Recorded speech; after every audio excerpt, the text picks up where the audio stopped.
प्यारे बच्चों, एक बार फिर से आरबी कोचिंग क्लासेस में आपका हार्दिक अभिनंदन है। आशा करता हूं कि पीछे के वीडियोस आपने सभी ने देखे होंगे और आपको अच्छा लगा होगा और सारे के सारे क्वेश्चन आपके दिमाग में अच्छे से सेट हो गए होंगे। अब बढ़ते हैं अपनी प्रश्नावली नंबर सारणी का 4.2 है, जिसमें अपन क्षेत्रफल के आधार पर क्वेश्चन करना सीखेंगे। पीछे अपन ने क्षेत्रफल दिया हुआ नहीं था, उसमें अपने को क्षेत्रफल निकालना था। तो अब यहाँ पर क्षेत्रफल दे दिया गया है और क्या निकालना आपको, यहाँ पर किसी भी एक एलिमेंट की वैल्यूज निकालनी है, यानी के की वैल्यू निकालनी है। तो देखिए, सबसे पहले अपने को जो त्रिभुज का क्षेत्रफल दिया हुआ है उसको हमें धनात्मक लेना है। सर्वाधिक बार मैं ये बार या आपको रिपीट कर रहा हूं कि जब भी आपके पास त्रिभुज का क्षेत्रफल गिवन हो, यदि आपके पास दिया हुआ हो तो आप उसमें प्लस और माइनस का साइन अवश्य लगाएं। पहली इंपॉर्टेंट बात। दूसरी बात, सारणी को जब भी आप हल करते हो, सिंप्लीफाई करते हो, तो उसमें सर्वाधिक जीरो देखिए। यदि सर्वाधिक जीरो है तो वहां पर आपकी सॉल्यूशन करने में इजी होगा। तो सर्वाधिक जीरो वाले एलिमेंट के सापेक्ष आप प्रसरण करेंगे। तो देखिए, बढ़ते हैं आगे। सबसे पहले अपने को हल में क्या है दिया हुआ क्या है बच्चों, किसी भी त्रिभुज का क्षेत्रफल, किसी भी त्रिभुज का क्षेत्रफल। तो अपन लिखेंगे त्रिभुज का क्षेत्रफल, त्रिभुज का क्षेत्रफल। त्रिभुज का क्षेत्रफल को किससे डिनोट कर सकते हो आप, सारणी को इस साइन से डिनोट कर सकते हो, और प्लस माइनस 4 वर्ग इकाई। या तक किसी को कोई शिकायत नहीं होनी चाहिए, जो दिया गया तो वो। अब त्रिभुज के शीर्ष बिंदु दिए गए, तो अपन माना कि किसी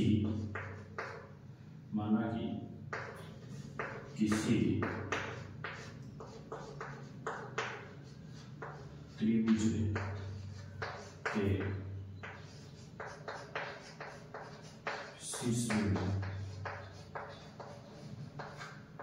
शीर्ष बिंदु क्रमशः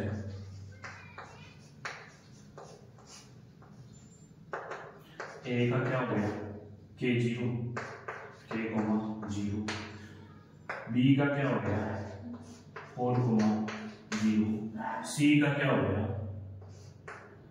0,2। अब देखिए, हम जानते हैं कि त्रिभुज का क्षेत्रफल, हम जानते हैं कि त्रिभुज का क्षेत्रफल,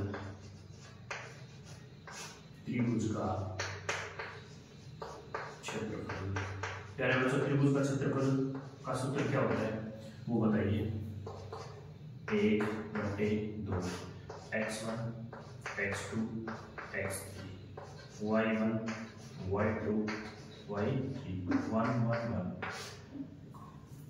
अब यहाँ पर आपके पास त्रिभुज का क्षेत्रफल है, वो दिया गया है, तो अपन त्रिभुज के क्षेत्रफल के बराबर में ये वाली वैल्यूज रख देंगे। तो ये वैल्यू अपने पास क्या है, प्लस माइनस के 4 वर्ग इकाई। तो अपन यहाँ पर लिखेंगे प्लस माइनस 4 वर्ग इकाई 1/2। यहाँ से देखिए x1, तो पहला एलिमेंट होगा वो x1 का होगा, दूसरा एलिमेंट y1 का होगा, ये यहाँ पर x2 होगा, ये y2 होगा, ये x3 होगा, ये y3 होगा। ये सारे के सारे वैल्यूज इसमें अपन पुट अप करेंगे। अपने पास वैल्यू क्या आएगी, ये आ जाएगा अपने पास k, फिर क्या जाएगा 4, फिर क्या जाएगा अपने पास 0, यहाँ से 0 0 2, यहाँ से अपने पास 1 1 1। इस प्रकार से आपके पास वैल्यूज आ जाती है। अब आपको किसके सापेक्ष प्रसरण करना है, सर्वाधिक जीरो आने वाले कोलन या स्तंभ के सापेक्ष आपको प्रसरण करना है। तो यहाँ पर सर्वाधिक बार जीरो किस में आ रहा है, C2 में, यानी कॉलम सेकंड में आ रहा है। तो अपन C2 के सापेक्ष अनुदिश क्या करेंगे, प्रसरण। तो यहाँ लिख देंगे अतः C2 के अनुदिश प्रसरण करने पर। अब C2 ये वाला है, अब C2 के सापेक्ष प्रसरण करोगे तो पहला दूसरा 2 तो 0 हो जाएंगे, तीसरे के सापेक्ष आपको वैल्यू निकालनी है, तो 2 को आपको लिखने की जरूरत नहीं है, लेकिन चिन्ह का ध्यान रखना। यहाँ पर देखिए प्लस होता है, देखिए यहाँ पर बदलता हूँ, पहला प्लस, दूसरा माइनस, तीसरा प्लस, अल्टरनेटिव, फिर माइनस, फिर प्लस, फिर माइनस, फिर प्लस, फिर माइनस, फिर प्लस। अब अपन कर रहे हैं C2 के सापेक्ष। किसके सापेक्ष प्रसरण कर रहे हैं? C2 के सापेक्ष। तो अपना जो चिन्ह आएगा, ये 2 तो ऑलरेडी 0 है, तो मल्टीप्लाई करोगे तो 0 हो जाएगा, इनसे तो अपने को कोई मतलब नहीं है। अब बचा अपने पास C2 का जो 3 एलिमेंट है वो, इसके सापेक्ष करोगे तो अपन क्या करेंगे, यहां से देखिए, यहां से क्या आएगा, प्लस माइनस 4 बराबर 1/2, फिर ब्रैकेट, यहां पर दमन कर रहे हैं C2 का और R3 का, C2 का और R3 का। देखो इसका और इसका आप दमन कर रहे हो, तो आपके पास क्या बचा, A, 4 और 1, तो अपन लिख देंगे -2, ब्रैकेट के अंदर K का मल्टीप्लाई किसके साथ होगा, 1 के साथ, K का किसके साथ होगा, चलो मैं यहाँ पर लिख देता हूँ सारणी का साइन लगा देता कि आपको अच्छे से समझ में आ जाएगा। K 1, फिर क्या है 4 1, ठीक है, फिर ब्रैकेट है बंद। अब देखिए K का मल्टीप्लाई किसके साथ होगा, 1 के साथ, 4 का किसके साथ होगा, 1 के साथ, तो अपन बीच में साइन कैसा लगा देंगे, माइनस का, तो यहां से क्या जाएगा, प्लस माइनस 4 बराबर 1/2, यहां से देखिए -2।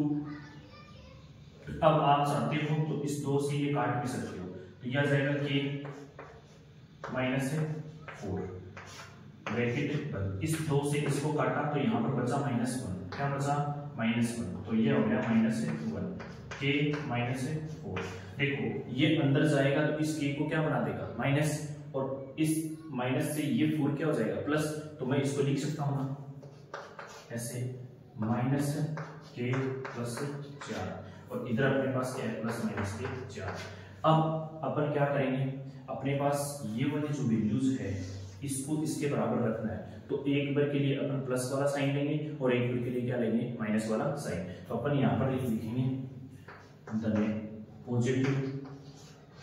पॉजिटिव चिन्ह लेने पर, पॉजिटिव चिन्ह लेंगे तो +K4 बराबर -K + 4, ये आ गया। जैसे ये 4 इधर आएगा तो K की वैल्यू क्या आ जाएगी, मेरे पास 4 -4, ठीक है, तो मैं यहाँ से डायरेक्ट लिख देता हूँ, K का पक्षांतर करके K बराबर आ जाएगा 4 - 4 बराबर क्या आ जाएगा 0, तो K बराबर क्या हो गया 0, ठीक है। अब अपन क्या करेंगे, ऋणात्मक चिन्ह लेंगे, कैसा चिन्ह लेंगे, नेगेटिव चिन्ह, तो नेगेटिव चिन्ह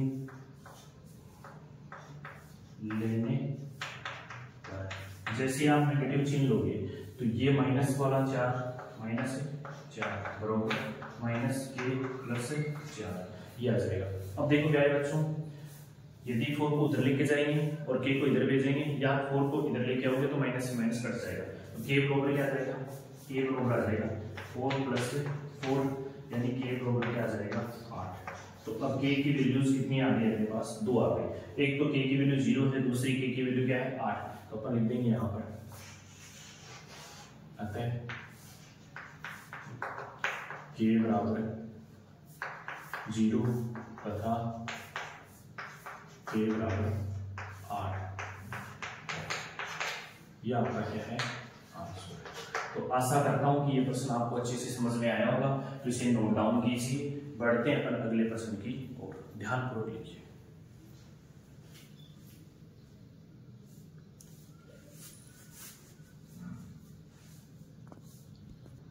प्यारे बच्चों, अपने पास जो ये अगला क्वेश्चन है उसी को भी इसी लैंग्वेज में लिख देंगे ताकि जहां पर अपने को टाइम कम लगे। देखो यहाँ पर अपने पास क्या है, -1 -2 और 0 0 और 4 0 और K, ये इसी का पार्ट नंबर 2 है। तो इसमें देखिए क्षेत्रफल तो यही दिया हुआ है, तो इसको नहीं मिटाएंगे, क्षेत्रफल वाला सेम रह जाएगा। अपने पास क्या है, इसके निर्देशांक बिंदु है और क्षेत्रफल का सूत्र है, तो अपन यहाँ पर ये वाली वैल्यूज क्या कर देंगे, उसे इरेज कर देंगे। तो देखिए सबसे पहले ए वाला पॉइंट क्या आ जाएगा अपने पास, ए की वैल्यू आ जाएगी -2 कोमा 0, फिर यहां से क्या आ जाएगा b की वैल्यूज क्या आ जाएगी 0 कोमा 4, फिर यहां से क्या आ जाएगी c की वैल्यू क्या आ जाएगी 0 कोमा k। अपने पास ये नए मान दिए गए और क्षेत्रफल का सूत्र अपन जानते हैं, तो ये एज इट इज रह जाएगा। बाकी आगे का जो वेक्टर है उसको अपन क्या कर देंगे चेंज। तो यहां तक तो सेम रहेगा ताकि अपने को ज्यादा समय नहीं गंवाना पड़े।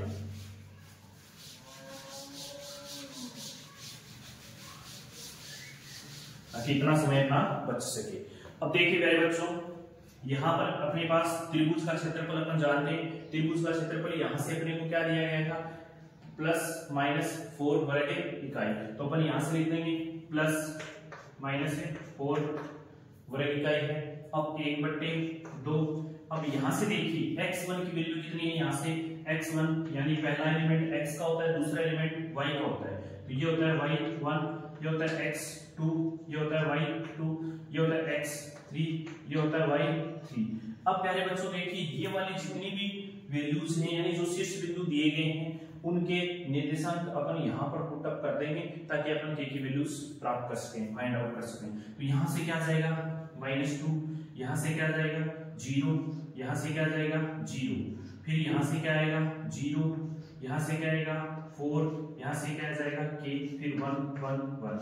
अब आपको कल भी ये पीछे वाला क्वेश्चन किया था अपन ने, तो उसमें बताया गया था कि सर्वाधिक 0 आने वाले कॉलम या स्तंभ के सापेक्ष अपन क्या करते हैं, रो या कॉलम के सापेक्ष अपन क्या करते हैं प्रसरण। तो यहाँ पर देखिए C1 के सापेक्ष देखो 2 पर 0 आ रहा है, कितनी बार 0 आ रहा है 2 पर 0। तो अपन C1 के सापेक्ष क्या करेंगे, इसका प्रसरण करेंगे। तो C1 के सापेक्ष अपन प्रसरण करेंगे, तो C1 के